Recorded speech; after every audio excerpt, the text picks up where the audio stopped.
Hello, everyone, and welcome to today's webinar. I am Amin Yazdani, Director of Canadian Institute for Safety, Wellness, and Performance, and the host for today's webinar. The webinar is co-hosted by Center for Research in Work Disability Policy, Canadian Student Association, and Canadian Institute for Safety, Wellness, and Performance at Conestoga College's School of Business. We are so fortunate to have 4 panelists today. In fact, these are active members of CSA Technical Committee for the Development of Canadian Work Disability Management System standard. Our panelists today will share their perspective on the implication of this standard for Canadian employers. Our panelists include Dr. David Brown, Medical Director at CIBC, Dr. Tyler Amell, Adjunct Faculty at Pacific Coast University of Workplace Health Science, Lena Lopez, Project Manager at Canadian Student Association, Drew Souza, Executive Director at Occupational Health Nurse Association, and Michael McDonald, a Manager of Health Sciences at Jazz Aviation. On behalf of our partners for this webinar, I would like to thank them for their time, and we're looking forward for their perspective on the implication of this standard for Canadian employers. We also have Lena Lopez, the project manager for CSA Group, who will be discussing CSA's standard development process and moderate the QA session of this webinar. We will start with Lena first, and following Lena's presentation, I will provide a high-level overview of the standard and discuss how to develop a business case for the implementation of Work Disability Management System standard. We have presented 3 questions to our panelists, and they will speak to these questions following my presentation. If you have any questions, please use the QA function of this webinar platform to ask your questions, and we'll get to them at the end of the webinar. Now, let's learn about CSA's standard development process. Lena? I think you're muted.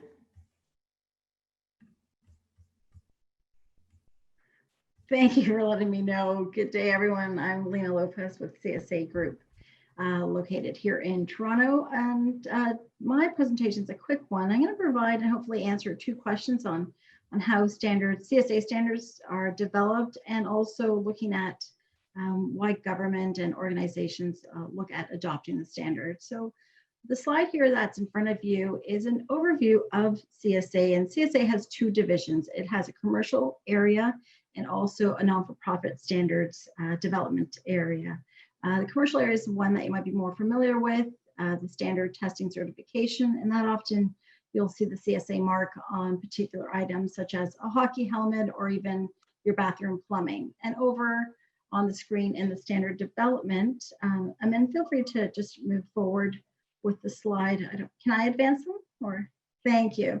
Over on the standard development slide, you can go to next. So often standards are in our lives, and we're not even aware of all the work that happens before and how they come to be. So at CSA Group looks at 12 areas of focus. The standard we're going to be presenting and speaking to falls into the focus of occupational health and safety, and look at how do they become developed. So on to the next slide. Excuse me, I forgot this slide here. This is a list of several of the standards within occupational health and safety, in particular the CSA Z1011 Work Disability Management System. And you can see it's part of a suite of standards for the workplace. So next slide. So looking at how are CSA standards developed, and I'll go through this really quickly. It starts with either a person or organization that identifies a need, or even often government can put out a funding request.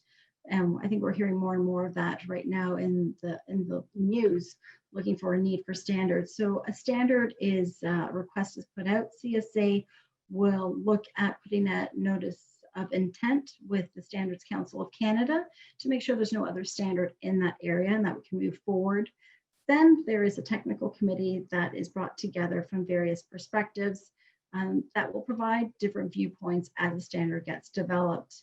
And with that, there's several meetings, and then it comes to the point, feel free to click next. It will go to the point that it becomes a draft, and that's where the committee feels comfortable with the work that's been done and post it for public review. That's the opportunity where we'd like to hear from, we as in the committee and CSA would like to hear from the general public, and it will be the first time the public gets to see the draft.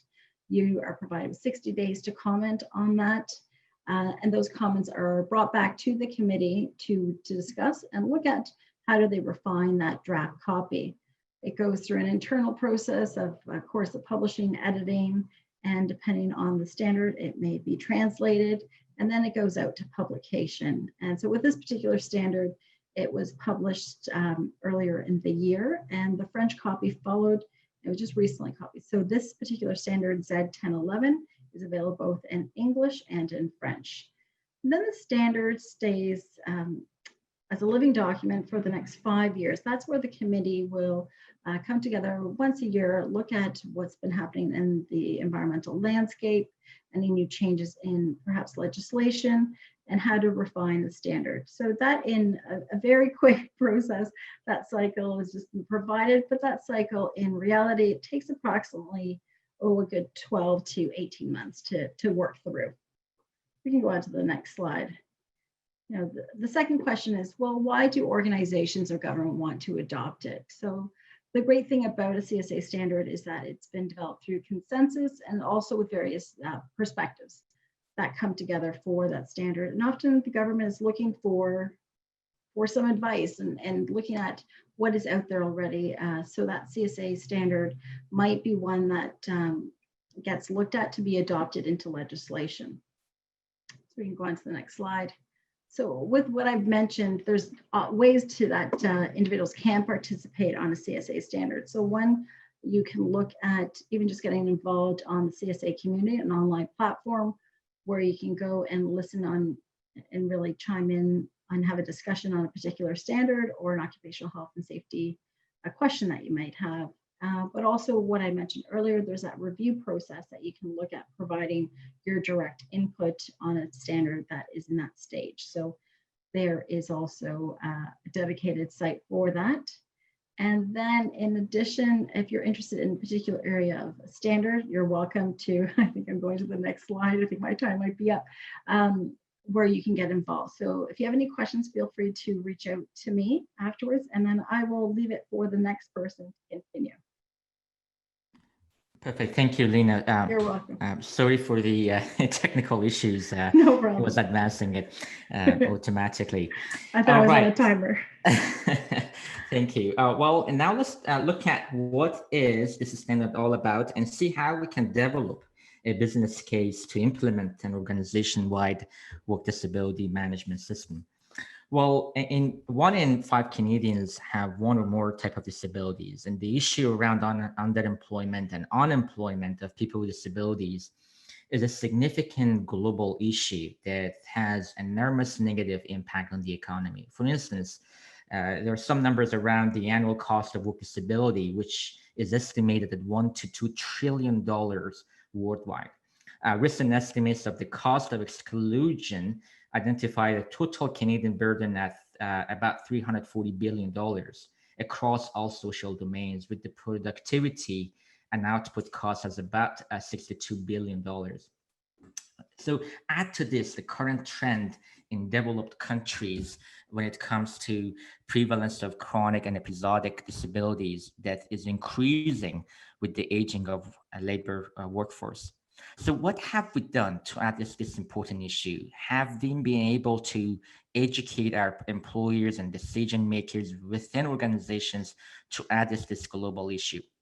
Well, despite overwhelming amount of guidance and practices out there, work disability management is, in many organizations actually, is varied, piecemeal, it's a sidecar function within organizations, often based on is not based on organizational-wide approaches.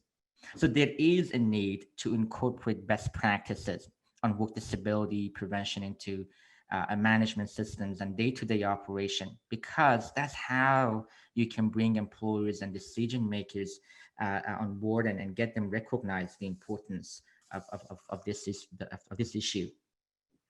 When looking at this standard, well, this standard aims to promote proactive approaches toward work disability, highlighting the importance of organizational strategies to address this issue before the onset of work disability. The work disability management may include strategies to accommodate workers in order to prevent unnecessary absences and or early and safe return to work. Or you also would be around inclusion of workers with disabilities. We should be also focusing on continuum from primary to secondary through to tertiary prevention, as this approach is known to be the most effective strategy when it comes to work disability management. So you may be looking at when and how to start. Well, the work disability may be framed as continuum in terms of managing worker health over the employment cycle. So it's not only about hiring process or accommodation, it's also about the whole process when an individual is employed within organizations. The scope of the standard is to provide a framework for management of work disability at the organizational level and a specified requirement for a work disability management process to support organizations, regardless of their size and sector, to systematically manage their work disability management activities. Let me walk you through the main aspect of this standard. Well, as you see here, the standard is organized into two main sections: content, which outlines the requirements, and informative annexes, which are non-mandatory guidance material to further support organizations to implement this standard and better guide them to meet the requirements of this standard. Well, here in these in this slide, you will learn about the key requirements of this standard and how it fits within the PDC model of management system to allow seamless integration to an organization-wide model to address business challenges. So rather than, again, creating a standalone program, looking at incorporating your program to a more broader framework. For instance, for the implementation of this standard, you will start with implementing management system by ensuring that management demonstrates its commitment to implement the system and provide leadership necessary to ensure the success of the system. Ensure responsibilities are outlined and resources are in place, and overall organization policies is communicated and enforced through the organization and set based on necessary to measure success and failure. So the management commitment and leadership is the key for success here. You do not need to start everything from scratch. You may have existing programs in place that may well fit into the requirement of this standard, so don't reinvent the wheel. So the standard tells you how to review your internal policies and procedures and what to look for. When your review is completed and gaps identified, that's where you need to set your objectives and targets for a specific period of time. Let's say you want to now look into 2021 and you want to set your objectives and by December, get ready to launch by 2021. It is important to note that you should have continuous improvement plan in place, and no one expects any organization to go from 0 to 100 in a single year. So some aspect of your management system might take years to be fully implemented, and some that they perhaps are more pressing, you may be prioritizing them for better outcome.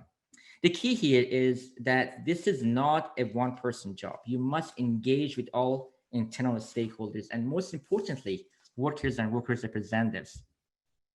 The system is designed to work if all stakeholders are engaged, so make sure to lay the foundation right before starting the process. When your planning is completed and you have your sets of objectives approved by all relevant internal stakeholders, then you enter into implementation phase. Keep in mind, your priorities may change as organizations may go through unexpected challenges. As a good example here is the public pandemic that we are all somehow are impacted. So it is important to have an open mind and be flexible. Then you can avoid any obstacles that could possibly impact the success of your program. You may go through the implementation phase and implement objectives and targets you set, and then evaluate your work, what works, what doesn't, how to improve further, what can you learn, how things have changed in terms of outcomes, any process-related challenges. All of these are important and key for the senior management to ensure proper resources are prioritized and continuous improvement model. So again, collaborate, collaborate, collaborate. You want to make sure that everyone is on board, everyone is working together, and you want to make sure that your evaluation of the system is realistic and accurate, and that again, all of the relevant stakeholders are informed about any potential success or failure, and what could they possibly do to improve the process. Well, one might ask where to start in the employment cycle, as I had mentioned earlier. It is only accommodation of injured workers or only when you hire a person with disabilities. This standard highlights WDM, or work disability management, as continuum in terms of managing workers' health over the time with the organization, from recruitment, hiring, and onboarding to job continuity and advancement and eventual departure from the organization. This then provides additional guidance on what to look in each phase, and that's again very important to keep in mind. The work disability management, like any other organization activity, will need to be justified from a business perspective in terms of its values, value added, in terms of whether the organization is for-profit or non-for-profit, private or public. The Annex A within the standard highlights the guidance on preparing business case and to help sell the idea on developing work disability management. Here you can see some of the important consideration when you are developing a business case. So these are important factors to keep in mind when you're looking at developing a business case for implementing WDM. To sell the idea of adopting this standard, one must consider both the cost and benefit for key stakeholders, presenting these costs and benefit in terms of written proposal, and as again is a common practice in industry, and the formal business case proposal serves as a management tool to support planning and decision making. So it generally positions the investment decisions in the context of business objectives, and that's why, again, creating a business case proposal is really important.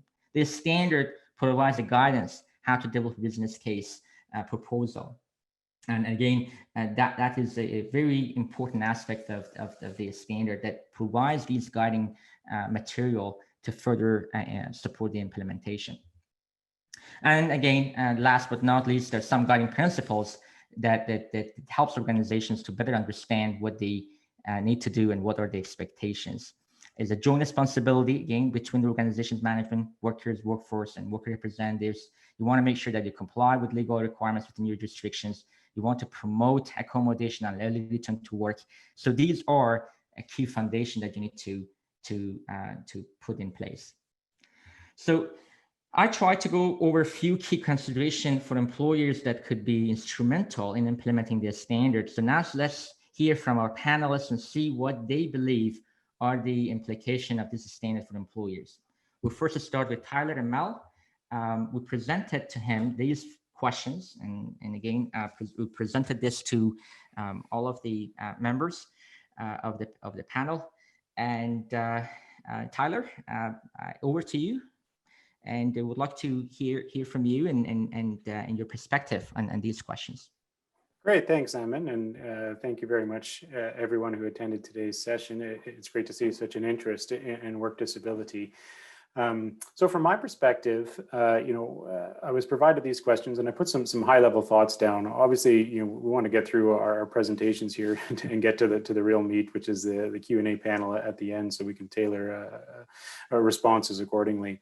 So I looked at these particular things through a high-level sort of approach, whereby, well, Amin, if you can just go back a second there. So that I could, put myself in the shoes of employers as to how they go about addressing, the needs from a work disability perspective. Now, I happen to wear a few different hats. I do have a faculty appointment at Pacific Coast University for Workplace Health Sciences. I'm also the area lead for work in the workplace. I sit on the executive board of directors for the Work Wellness Institute based in Vancouver and the National Wellness Institute based in Wisconsin. And I also do a fair bit of consulting to individual services and technologies companies on various solutions related to workplace health and productivity, everything from primary prevention at the front end through to work disability management at the back end. And I also consult directly to employers on specific areas related to workplace health, particularly workplace health and productivity from an integrated perspective. So I've got a rather unique lens to look at things. So, Emin, if we can move to the next slide. My response to the first question deals with key challenges and lessons learned. You know, one of the reasons for us undertaking this session here today is really to promote awareness. You know, when you think back to the Z1003 standard on psychological health in the workplace, you know, you'd be hard pressed to find people who weren't in the HR space and from an employer perspective who have an interest in employee health, that you wouldn't have a certain high level of awareness there. Now, unfortunately, we don't necessarily have that same sort of degree of penetration on the new disability management standard. You know, as Lena pointed out, you know, the standard was released a few months ago. You know, there was a tremendous amount of interest early on in membership on the technical committees, and I think Emma can speak to that. And you know, we're in a good position, but we don't necessarily have that degree of awareness across the board because you know there's still a large number of employers that I mentioned the standard to that they're not necessarily aware of it. So I think that's definitely a key challenge, and of course lessons learned from previous standards that are related. One of the other things that I like to focus in on is having an internal champion. So having that person who is going to be that cheerleader, if you will, to focus in on building the business case for deploying the standard and implementing the standard, if that's required, or basically to do the groundwork to convince stakeholders that this is needed. Now, from a change management perspective, you absolutely need to have change management approaches in place, particularly for organizations that have an existing strategy already in place that would need to be aligned with the standard. So that's absolutely crucial in order to ensure success, at least from my perspective. And finally, auditing and benchmarking. Here in Canada, we don't necessarily have the same degree of auditing and benchmarking capabilities as that exist in the U.S. They've got really good data sets that are very much reflective of the employer and the employee experience across the board. Now in Canada, we don't necessarily have that same degree, so that's definitely a challenge for us. And it's a question that I get very commonly from employers saying, well, how do we know how well we're doing with regards to various outcomes, whether it's duration of absences, whether it's return to work outcomes or stay at work outcomes, and so on and so forth. So that's definitely a key challenge and something that I think we need to address. Now, moving on to the second question, this has to do with the work effort and most useful facets of the standard.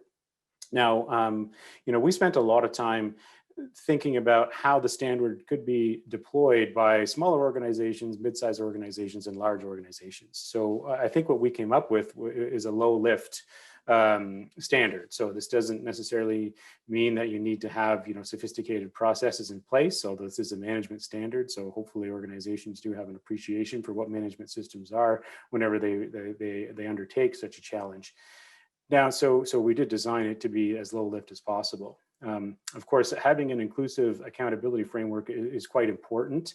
And of course, this is reflective in other standards related to workplace health, particularly on the safety side, looking at accountabilities, who should be doing what and when.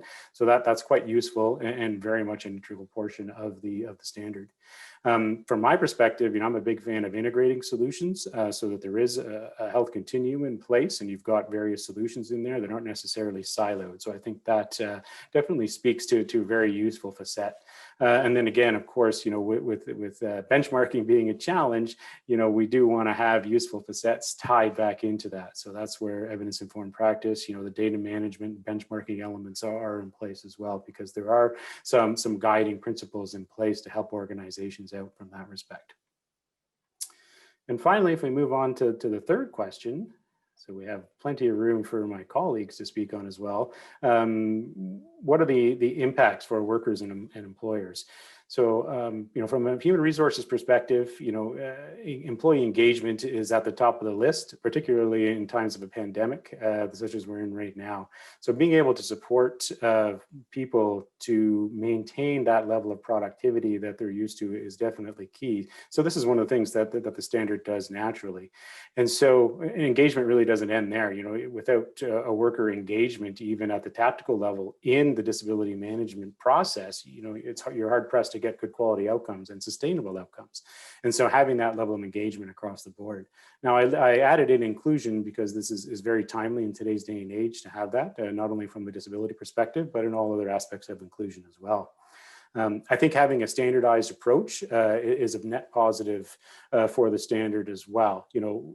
Many people today, particularly millennials, they tend to move around from job to job frequently. And so having standardized approaches to help them deal with work disability, I think is definitely going to be a very strong aspect. And then again, the focus again on the integrated health and productivity solutions, I think is quite impactful and meaningful for both workers and employers, de-siloing that nature so that you're looking at things through the lens of the employee as they navigate through, and setting them up for success, I think is absolutely crucial. Gone, or at least should be gone, are the days where everything was so siloed and, you've got a different set of forms for a different set of processes, and processes are all reflective of the employer's needs, but not necessarily of the employee navigating through. So I think that's a huge area of opportunity that the standard can speak to, because it does promote that sort of approach whereby we're slowly chipping away at all these existing silos in place. So I'll pause there and we'll turn it over to Drew. Thank you. Drew, do you have a slide deck, or I think you're muted?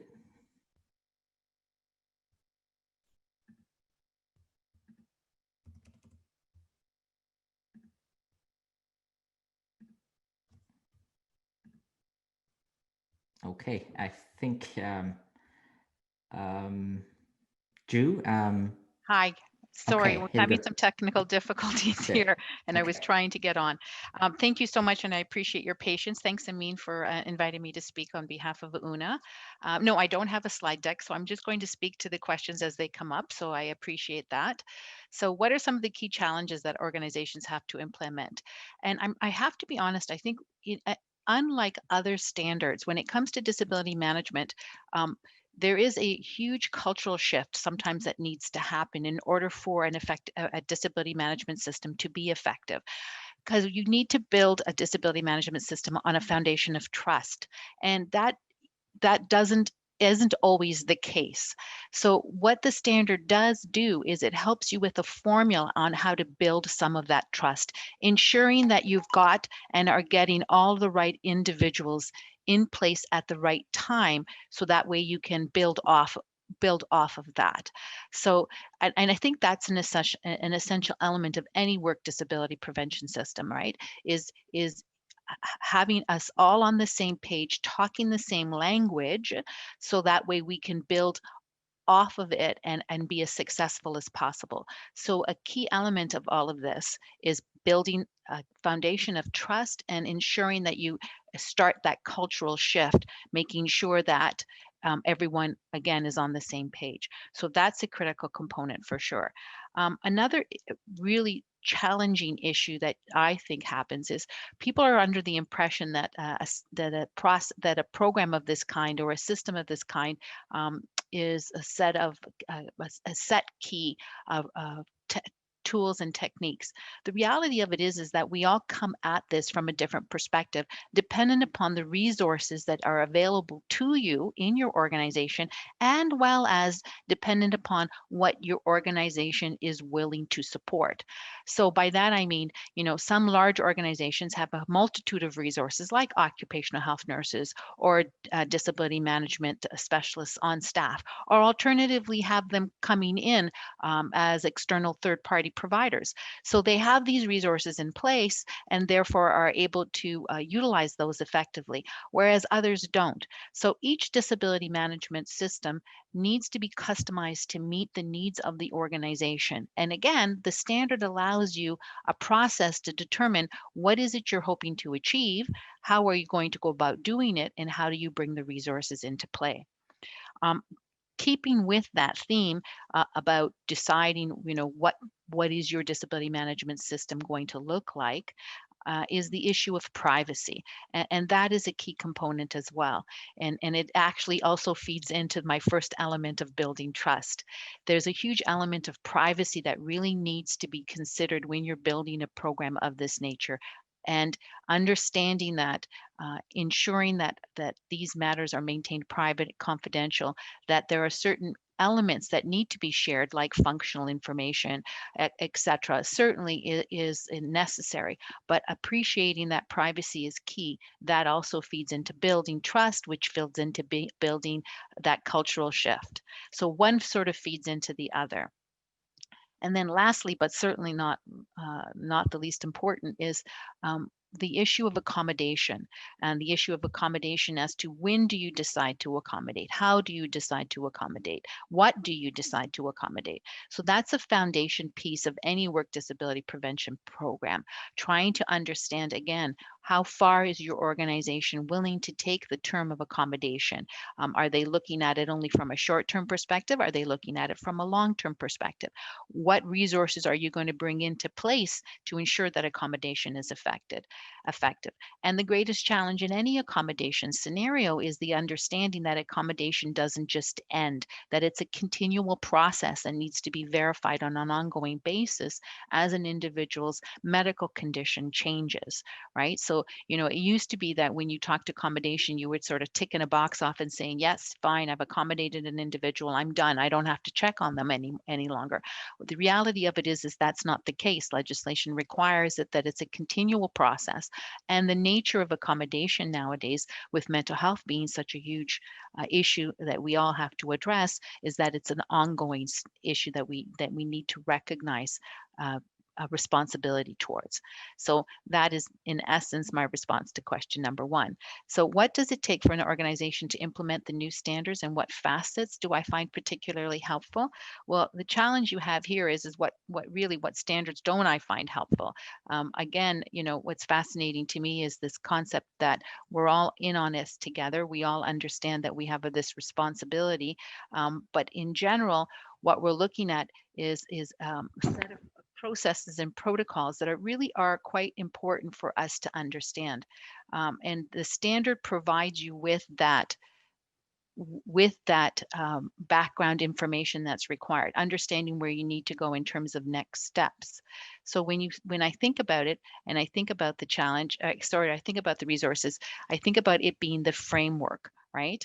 And as Amin has already alluded to, the standard talks about how you address it throughout the employment life cycle. So when do you need to be considering disability management, and understanding that you don't just wait until the issue is, I always call it blood on the road scenario, right? You have to address it throughout each element of the employment life cycle. The standard also helps provide these wonderful guiding principles that support that customization that is really necessary. The fact that it's evidence-based, the fact that it focuses on inclusion and accessibility, which promotes the engagement and sense of belonging. And really key to all this is the fact that it is an understanding that there's a joint responsibility, not just from an organizational perspective, but also from a worker representative perspective where they're applicable. So understanding and appreciating that the standard is not just talking about what happens at one given period of time, but that it's a continual process. I really found that a really helpful facet to the standards.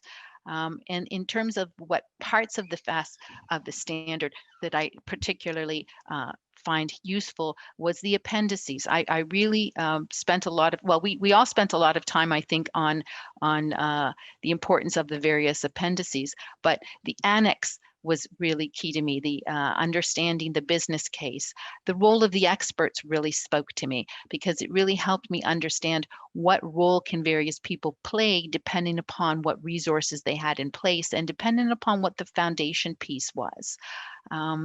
As well as the case studies. I found those extremely useful because it really helped you understand how you could make the standard real and how you could actually help implement the standard.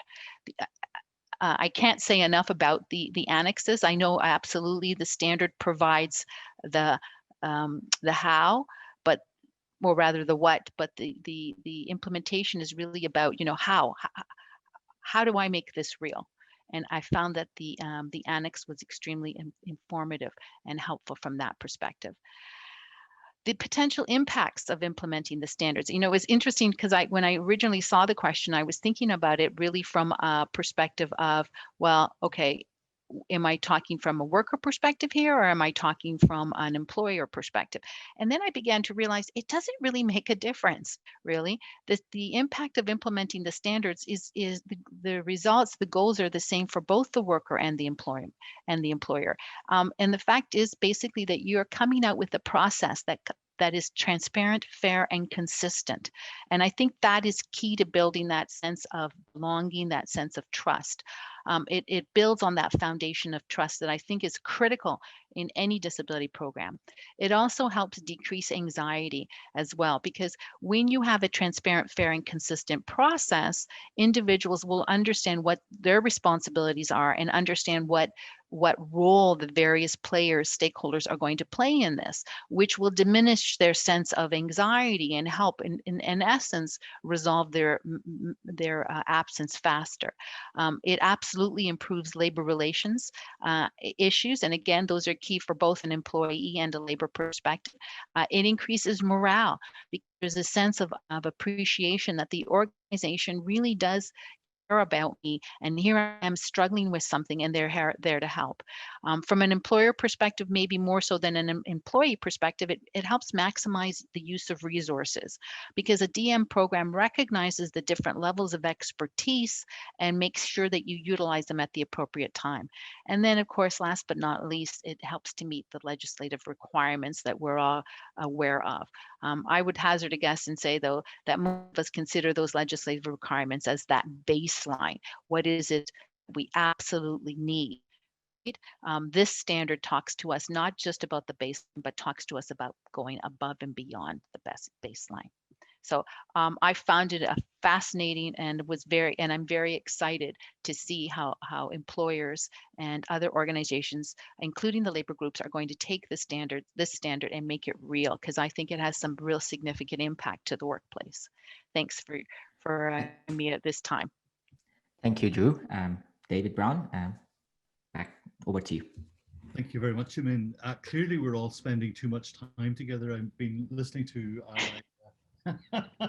my colleagues here, and what I'm going to try and do is just cherry pick so that we don't repeat, and hopefully get to the questions a little bit more quickly. Looking at the challenges of implementing, one of the big questions that we always face is, well, what is the problem that we're trying to solve here? We already sort of do all of that, is what people's defense mechanism usually is. And or you hear commentary about, well, we make widgets or we provide X service. Somebody looks after this stuff for us. And in point of fact, that's actually a huge issue or problem of inertia that sometimes we have to come over or get over. Which brings us then, when you do share the issues with your senior management team, then the things turn around to, well, that's too big for us to even contemplate. And so we go from, well, we do this already, or somebody looks after it, to that's too big. And so these are, I think, big challenges when you first sort of come at management to suggest that we may want to take an integrated approach to this. And I think that both you, Emin, and Drew have pointed out very clearly that everybody sees something through their own lens. and they see something else reflected from the prism, and each of us has a view. So getting that common approach is something that the standard really sets out things in a very nice way. The principles I find personally a foundation, because when you're dealing with so many different aspects of what indeed a disability is, and the whole notion of inclusion, which actually reframes the whole question, having the principles there means that we have again, commenting on either what Tyler or Drew said, is that it gives us the common language to say, well, we subscribe to this. And I defy anyone here who's to go back and, or I challenge you to go back and look at your company values and principles, or your company values that are stated, and they will not be in conflict with the principles of this particular program. I think the framework of the scope, I think, is mission critical, because what it allows us to do is to break it up into chunks, and something that we can swallow, we can deal with, and one of the other key things to getting the job done, as it were, is to really understand what it is you do now, because we have things in silos, we have vested interests who really don't want things to change because it's always been that way. And so really getting down and dirty into what is it we do, what is our scope, and then to look at the gaps. Because once you have the gaps, it makes it much easier to formulate a plan to move forward. Moving very quickly to the impact, and I'm going to summarize this in the vernacular and say, the number one thing that you get out of the standard is less grief. And what I mean by less grief is less misunderstanding. There are fewer transgressions, shall we say, in terms of lawsuits, arbitrations, and things like that. The other huge thing that we get out of this is better employee-manager relationships, which in and of themselves reduce stress and actually create a virtuous circle of improved productivity. And that then leads to a more engaged workforce and less turnover. We always come back to the dollars, but I want to remind people that there's a reputational risk here. If your company is not considering this, they need to consider what their reputation is, because if you get if you do not follow through on this and play by the rules in the best way possible, your reputation will be damaged.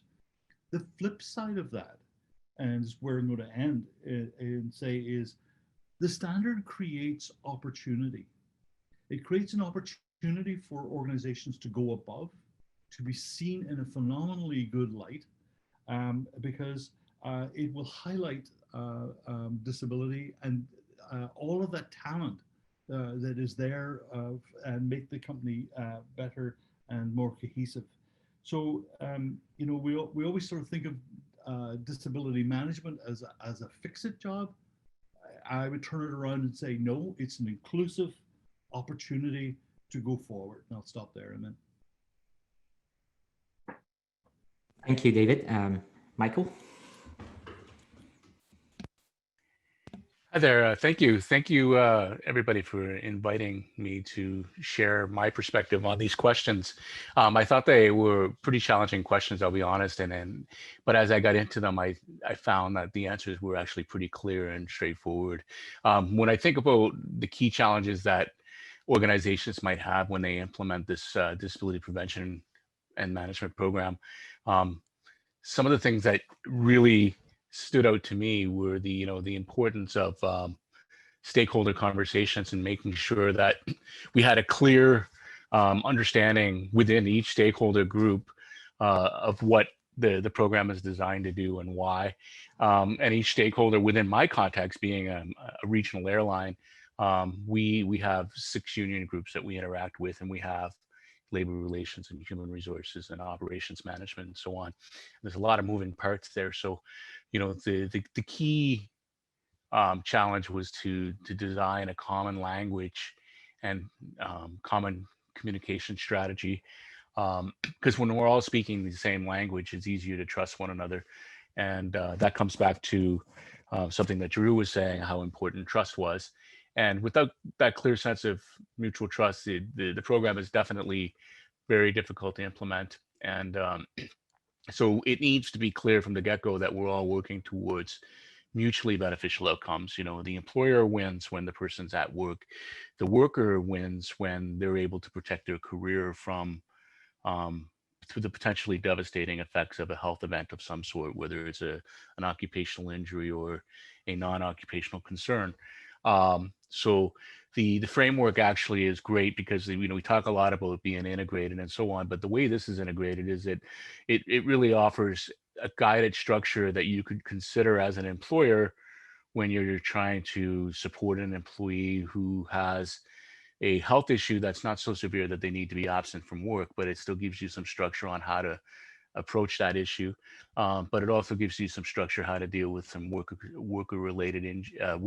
injury related issues, and then how to support a worker with a non-occupational but a non-work related but significant health event that it may potentially derail their ability to work. So the key challenge is getting that communication going and making sure that all the stakeholders are aware of what we're all trying to achieve. One of the things that really helped the program be embraced within my organization is that it's built on the plan, do, check, and act model, which made it very well received with respect to aviation industry's focus on safety management. Safety is a critical part of the success of the industry, and it helps make aviation transportation one of the safest modes possible. And they do heavily rely on that plan, do, check, and act model. And so the fact that this framework is built on that made it easier to implement in a successful way. And the other thing that I like that I think that is really important about this is the fact that it mirrors the internal responsibility system that is reflected in the occupational health and safety regulations. So we have a mutual obligation to look out for safety when we're managing the workplace environment in terms of safety hazards and risks. And so management has a role to play, frontline employees have a role to play, the union has a role to play. And this is true of the disability prevention process. It makes it clear that there's an internal responsibility system at play with this as well. So it helps promote the success of the program. When I move to the second question is, you know, what does it take for the organizations to implement this standard? You definitely need a champion, and that's something that Tyler talked about when he was speaking, is the importance of a champion, somebody who really understands how and why this can make a positive difference in the workplace. And this standard requires a leader that will take this on and shape and reshape the respective workplace culture in a way that embraces the principles that are being offered by the standard. The critical thing about the standard is that it's evidence-based and it's rooted in the reality, the real experience of providers, employers, workers, and insurers. So it takes into consideration the medical community, it takes into consideration the worker experience, the insurer experience, and the employer perspective. And it draws a common line between all their respective needs. And it combines those perspectives to arrive at a consensus-based approach that helps create the best possible outcome for each unique case. And then, you know, as a long-term case management professional, I've always appreciated that rigorous attention to the case management principles that I've been following for almost 25 years in my career. And it was really nice to see all of those comprehensive, complex features be pulled into this document. The impacts of the standard, there's a lot of things that I thought about when I was considering the various impacts. And one of the things that I was thinking about from a worker perspective is the standard is a reassuring force in the conversation, because basically it demonstrates that the employer is not making it up as they go along. It shows that the employer is relying on an evidence-based approach that has been guided by a trusted organization like the CSA. And it, everybody recognizes it. There's a brand awareness. People understand the intent and the spirit of the Canadian Standards Association. So when they see that this standard comes by way of that, the workers are more likely to cooperate and they're more likely to trust, which is one of the key things that Drew was talking about. And that consistency that is offered by the standard becomes recognized as the person moves their career from one organization to the other, and they have a familiarity and they have a reassurance that they're working through. And that consistency helps people recognize that this is about protecting their careers and their ability to be productive rather than looking for a way to penalize them for having acquired some health issue. And from an employer perspective, it's definitely useful to have these tools because, employers are experts in their domain of service delivery or production. So for example, with Jazz, we're experts in regional airline operations. We know what it takes to get a small aircraft from one place to another, and we know all of the requirements, but we're not experts in disability management. So it's helpful for us. It's for somebody like me as a disability management professional to point to this external document and to be able to say, okay, this is a framework that I think will help us get our goals aligned with the needs of our people, with the needs of our operation, with the needs of our insurers and our medical community. And the framework demonstrates some evidence-based practice needed to be successful. And for me, as the disability management professional, it was helpful for me to be able to point to this document and say, hey, these are the principles that we need to look at. And it wasn't just me. It was actually something that has been vetted and carefully planned out and shared. And finally, it's not just about the workers. It's not just about the employers. It's also about society at large, because at the end of the day, having these types of principles that we share, it assures that the organization that exists, the employer, is not going to be an unnecessary drain on public resources, legal or medical systems. Because if we have a comprehensive, careful structure that we're applying when we're trying to support these issues, we're going to be able to get rid of the frivolous and unnecessary steps that create a burden on public resources. So we're not going to get caught up. If we're following the rules and following the principles of this, for the most part, we're going to get to avoid all the externalities that create problems. So we'll avoid the lawsuits because we're following a framework that is built around privacy legislation. We're following a framework that is built around human rights legislation. So this means that we're going to avoid frivolous lawsuits that end up draining the public resources. And we're not asking dumb questions of the doctors about a person's capacities, because we know how to ask more sharply engineered questions, because our decisions are being shaped by this comprehensive document. And that allows us to be more effective with the use of, the medical system's time, which we know is tapped out. And case in point, I found it really interesting to look at this document and think about COVID-19 and how to deal with the unexpected. So like the document was clearly designed around the insurance model, and it was clearly designed around, the recruitment of people with disabilities, and it was clearly designed around, promoting stay at work initiatives. But we were not expecting pandemic type of things. And when we got hit with the pandemic, we could use this to reinforce best practice and evidence-based practice when we're trying to navigate, how do we evaluate the person's need to work from home? What kind of questions should we ask if we're trying to accommodate somebody in a work from home scenario when they're in an operational setting like an airline? And the framework actually helped us deal with some of those difficult questions. So I thought it was really neat to be able to be part of the technical committee and then be part of the application of the hard work of the technical committee, because I got to see how the tool helped me make some strong decisions in my work. Okay, thank you, Michael. I think we heard very clearly that the standard has implications, and I'm happy that you, Michael, have mentioned that there could be some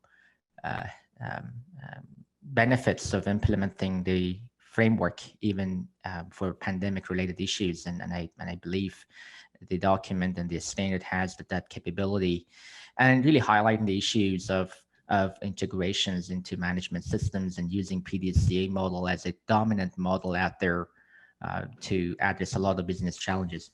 I now hand it over to Lina Lopez from CSA to moderate the discussion. Thanks, Amin. So there's two questions here. I'm going to start off with the first one, and I will ask the panelists to also unmute their mics as any one of them can answer the question. So I'm going to start reading it off. The question here is, I hear a lot of integrating, but what are the best practices to do that? Integrated disability management has been around for 20 years with very little success in integrating. Work compensation is still treated separate from non-industrial injury or illness. Wellness resides somewhere else, et cetera, et cetera. What are perhaps 2 or 3 things that have been proving to integrate these silos?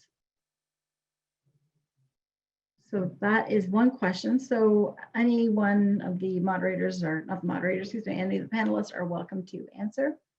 Can I take that as David? I found that, you know, I forget who it was. It was Tyler who mentioned champions. And actually, there's a variation on champion as well. And I call it the fixer. And certainly the role that I've played at CIBC over the years is whether it's the disability management or whether it's the work injury, the benefits, or the inclusion side, I have I report into all of those various aspects of the business. And so sort of you can carry news from one part of the organization to the next. You can be a pollinator of ideas. You can also bring the bad news from one part of the organization to the other. So having somebody who can move around the organization and represent the principles, whether that's, you need a senior management champion to say, this is the direction we want to go, but you also need somebody in there who can move around. And I think I would say, looking at our organization, it's taken us a long time. It's taken us 20 years to integrate our. It was easy to actually integrate the workers' compensation and work injury side of things with the disability. We just said we are going to treat them both the same, and we applied. You know, so that was our foundational statement right there on how we were going to work with them. But how you bring all of the other pieces together requires that that pollinator to go around and to bring it together, as well as the senior sponsor to say go for it. Hi, it's Drew. Can I just add as well? What I found really useful again from the standard was that it identified workplace work disability management throughout the employment life cycle, which in essence helped us to focus in on things that would be preventative, or what we would traditionally call wellness. I've been in the field a long time, unfortunately, and there's been always a lot of conversation, where does wellness start? Is disability management preventative, or is it tertiary? There's all of this terminology. At the end of the day, if you take a look at the way the standard approaches it, which is really, it's about helping someone either before it impacts their ability to work or during that process. Does it matter if we call it wellness? Does it matter if we call it disability, disability management, right? So thinking of that spectrum throughout the employment life cycle, I think helps us to speak the same language regardless of the terminology we use. Yeah, it's Tyler here. I totally agree with everything that Drew and David said. Most definitely, they said it much more eloquently than I ever could. I think the one element that I would add is, yes, integrated work disability management has been around for 20 years. There has been this push towards far more integration of solutions, from primary prevention to secondary prevention, tertiary prevention, all the way along through. Employers themselves are part of the problem because they've been set up in a siloed environment, right? Sometimes you have occupational health and safety reporting in through environment, outside of the HR environment, and so on and so forth. I think one of the differentiators now is that, technology, you can have much better technology where you can share data across the board and have data and systems and policies reflective of that employee life cycle and that continuum that we've all touched on and that the standard does very, very well. So I think that's something that is definitely new. We didn't have these good technologies earlier on. And so that was definitely a barrier, but now that they've been removed, and to David's point, it's taken a long time to get to that that point. You have to have good culture in place with an integrated mindset. But I think that, you know, time is right for organizations to adopt these sort of strategies at this point. Thank you. One last question before we close off for the webinar here. The question is there a difference between disability management versus work disability management? I hear those two terms used interchangeably.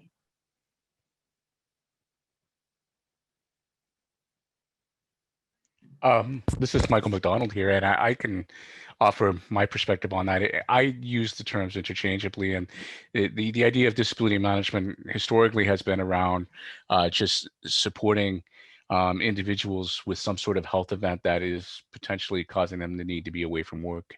And the work disability management, the concept that we kind of collectively worked on, there was a lot of debate about work disability management because there was some discussion about, is that work-related injuries or is that just the disability prevention from like avoiding allowing the disability to be a reason why the person cannot work.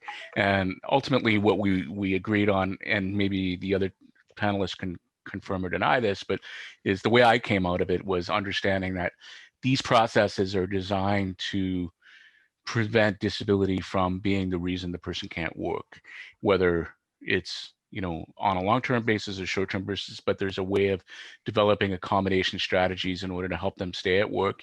And if they can't stay at work, it's about preparing for their eventual return to work once their convalescence is complete from whatever their health event might be, and they're able to reintegrate and their restrictions and limitations allow them to. So for me, it's interchangeable. And it's Jurgen. I think it's also important to add is when we say work disability management, it's a way for us to acknowledge that disability does not just impact someone at work.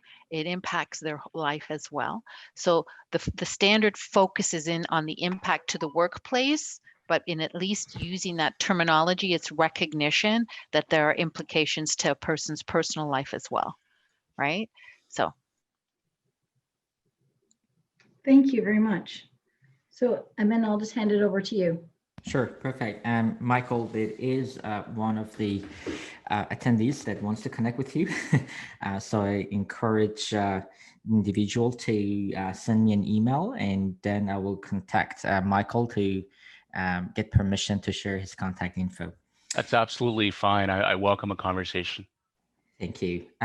The future webinar related to CSA Z1011, there will be one similar kind of topic on January 11th organized by CRWDP. We have one hosted by CSWP on December 7th, and in that webinar, we'll be talking about the implications of DISA standard for persons with disabilities. We have another one on January 25th, and that's insurance provider perspective. Again, to register, please check our website. We will be also announcing them again through multiple channels. At the end, on behalf of our partners, I thank you all for attending in today's webinar. I'm also grateful for our panelists for their time and commitment to support our webinar series and fit this webinar in their very, very busy schedule. Hope to see you all in our future webinars, and I wish everyone a happy and safe and productive day. Thank you. Thank you, everyone. Take care. Stay safe. Thank you. Thank you. Bye-bye.